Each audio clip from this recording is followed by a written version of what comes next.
In this final section, we're going to have a quick recap of some cultural evolution principles that we had touched upon during our human evolution sessions, and we will link them back to some of the arguments by Malthus that we talked about right at the beginning of term. Peter Turchin has championed a particular cultural evolution approach to help us understand cycles of violence in human societies over the last couple of millennia. He developed an approach called cliodynamics, which tries to explain historical conflicts and historical occurrences scientifically using mathematical models that are informed and driven by the information that historians provide. And so in a recent book, again, that was published around the election of Donald Trump, he summarized a lot of his previous work in which he has demonstrated cycles of violence in various human societies. So on the left here, you see long-term cycles of instability in ancient China. So starting about 200 years before the Common Era, all the way to the 19th century. So what you can see here is cycles that ebb and flow around every 150 years. There seems to be a major disturbance with lots of unrest, people dying from in riots, skirmishes, civil war-like scenarios. And on the right here, we have a similar kind of graph, but this time for the US from the 1800s to the 2000s, looking at indicators of inequality and indicators of well-being. And what you can see here already is we have two opposing trends. So we have inequality that is rising at certain points and then decreasing again, and well-being that tends to increase when inequality is lower and then decreases as inequality rises. So this is first of all a simple observation that there seem to be these kind of trends across different empires, different time periods, different parts of the world.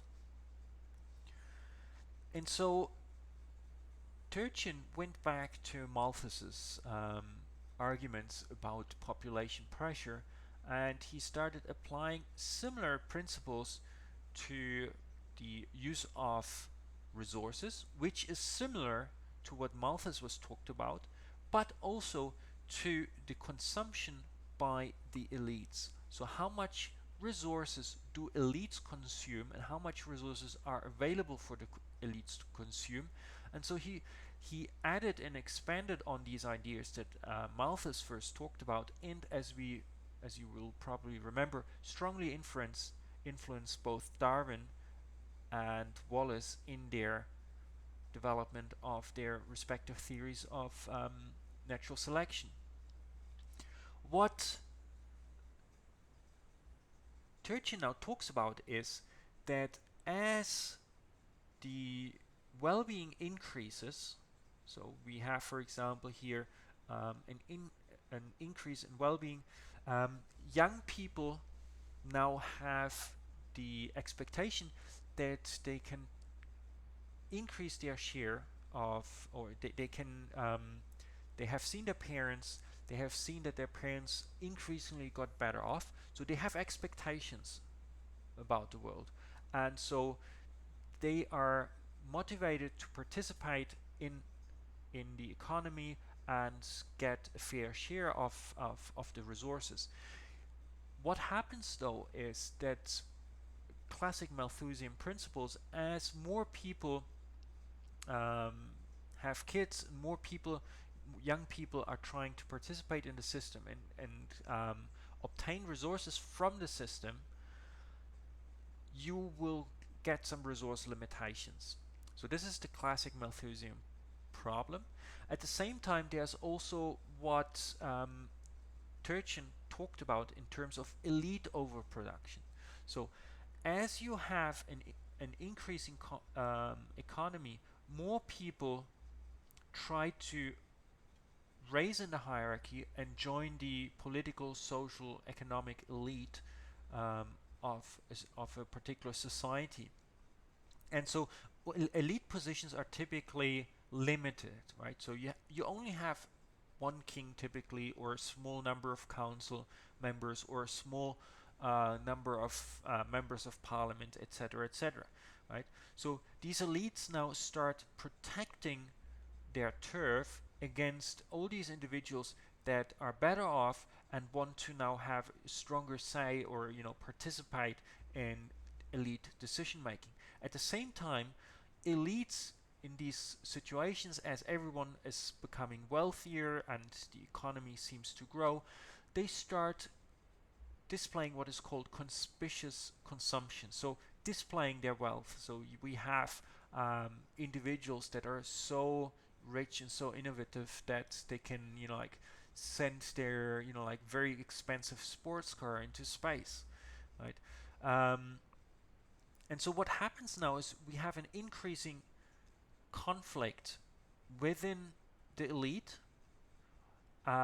amongst individuals trying to get into the elite, and the elite trying to suppress individuals moving up in the social hierarchy.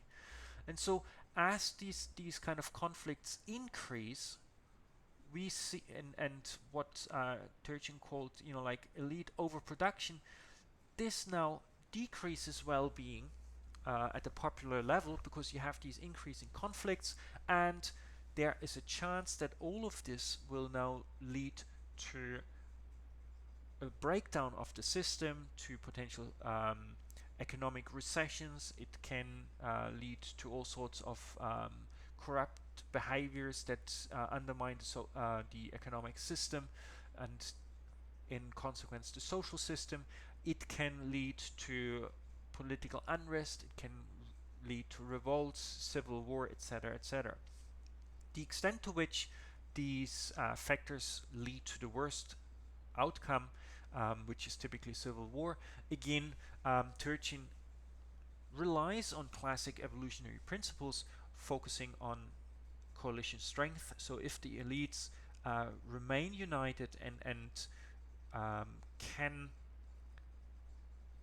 protect themselves against these aspirations of a larger population to take part in the um, decision-making process, so this rise in social status aspirations, then a system may not descend into widespread civil unrest or civil war. On the other hand, if the elites are fragmented, or like there's large hostility, then there's a chance that this will lead to wider unrest. So here, like this is a very rich set of predictions that Turchin talks about, because he links his reasoning, like trying to make sense of these observations that he documented in these different parts of the world. He tries to explain them through both classic Malthusian properties, but also focusing on the role of the elites and the specific factors that what he calls elite overproduction, how these factors play a role in the potential for large-scale conflict and riots.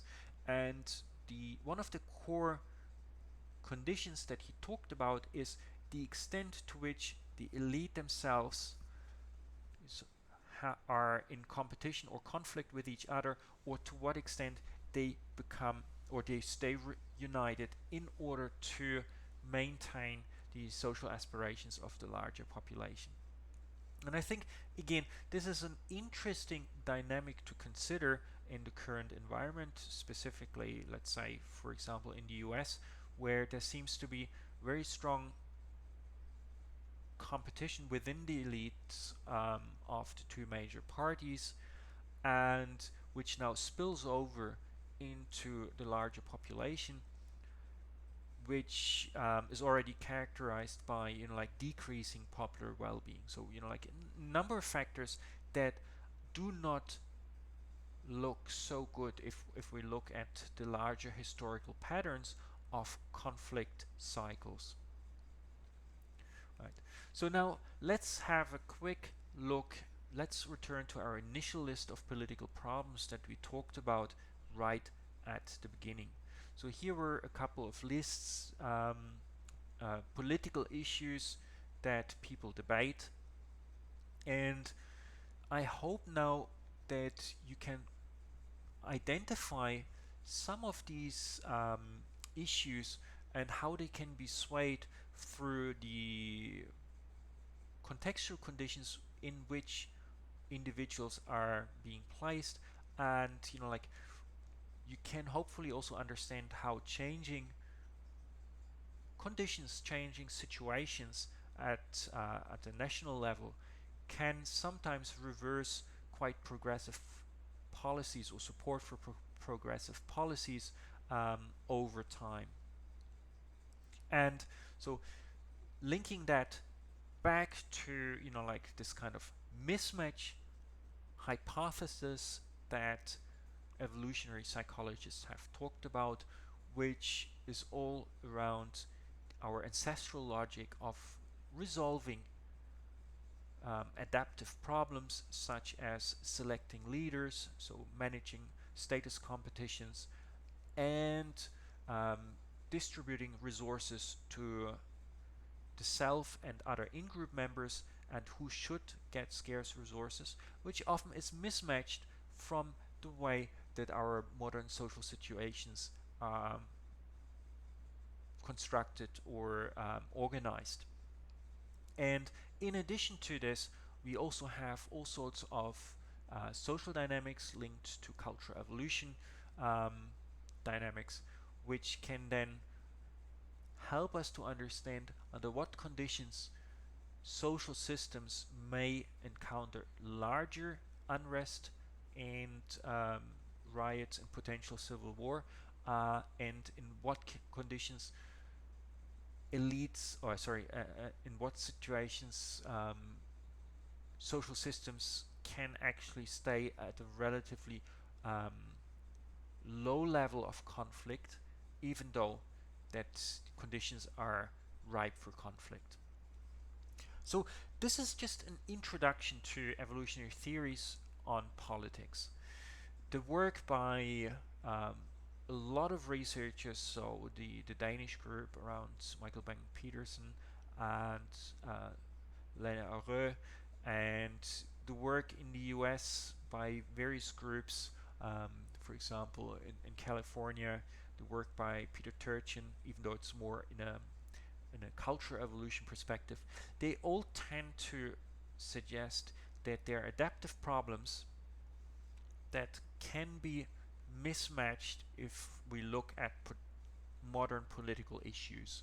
So elections is really about a leadership contest, so who should we follow? And we briefly talk, or we have talked about these dominance versus prestige dynamics, and how they can be influenced by the presence or absence of conflict in groups without groups.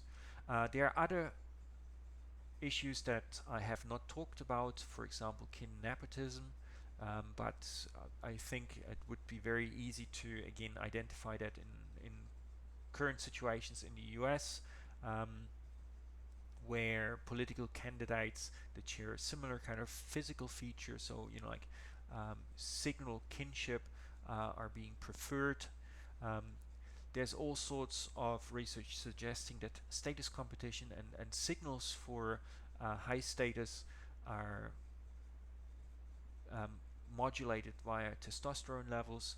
We have modern political issues around ethnic relations, which often are linked to coalition, or like who is in your coalition.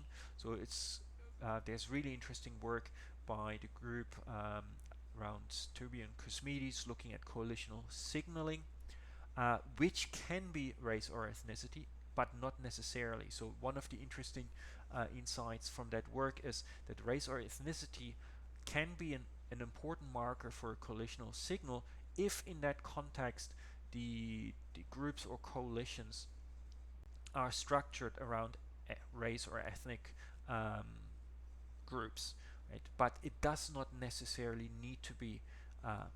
So very interesting insights that can also help potentially think through how we can diffuse problematic ethnic relations. Then there's all this work on pathogen avoidance, where in the presence of higher disease stress, there is typically an increase of more conservative and often also conservative beliefs, and also an increase in outgroup prejudice. And then we have issues, I did not really talk about it much in terms of cheater detection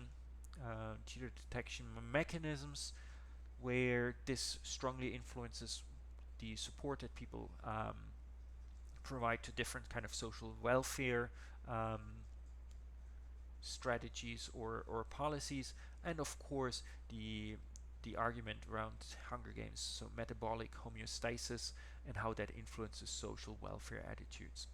So this is it. This is an introduction to evolutionary thinking about modern politics. As we argued there, one of the core assumptions is this mismatch argument, and the way that these adaptive problems around status competition and resource distribution were handled in the past do not match the modern institutional frameworks. You talked about dominance and prestige-based leaderships, and how ecological variables linked to uncertainty, to economic resources, to the threat of war and disease stress can actually shift these preferences towards dominant leaders, or shift them back towards prestige-based leaders. We we talked about how these resource distributions can be sensitive to evolutionary salient signals, so in particular correlation strength, but also metabolic homeostatic needs. And very recently, some publications that came out in the last couple of weeks looking at the possible sources from an evolutionary perspective around mass mobilization and civil unrest, specifically the very interesting paradox of sharing hostile fake news, which could be seen as a strategy to mobilize committed in-group members. So it's a form of status competition. And we also touched upon the cycles of violence driven by elite competition, so elite overproduction in a culture evolution framework. So this is the kind of summary, and you could maybe think about to what extent the current environment and what we know about evolutionary psychology um, could what this actually means for the chances of Donald Trump to be re-elected. I think we live in very interesting times, and it is quite worrying what like from my reading of the dynamics in the US. And so it would be interesting to think about all these dynamics that we talked about, and discuss whether they can help us to understand what the likelihood of his success of re-election is, in how critical or how good the evidence is for or against the chance of being re-elected. And then there are elections coming up in New Zealand as well. And one of the interesting questions is, like, to what extent do the contexts of New Zealand and the US differ, and what does that actually signal for the current leadership contest in New Zealand? What are the salient dynamics that we would need to consider here? How do they differ from the US, and what are the implications of the leadership contest in New Zealand? So I hope you enjoyed this introduction to political dynamics from an evolutionary perspective. It's a very rich, very important research domain with a lot of implications, and I'm looking forward to discussing these ideas with you in the session on Friday.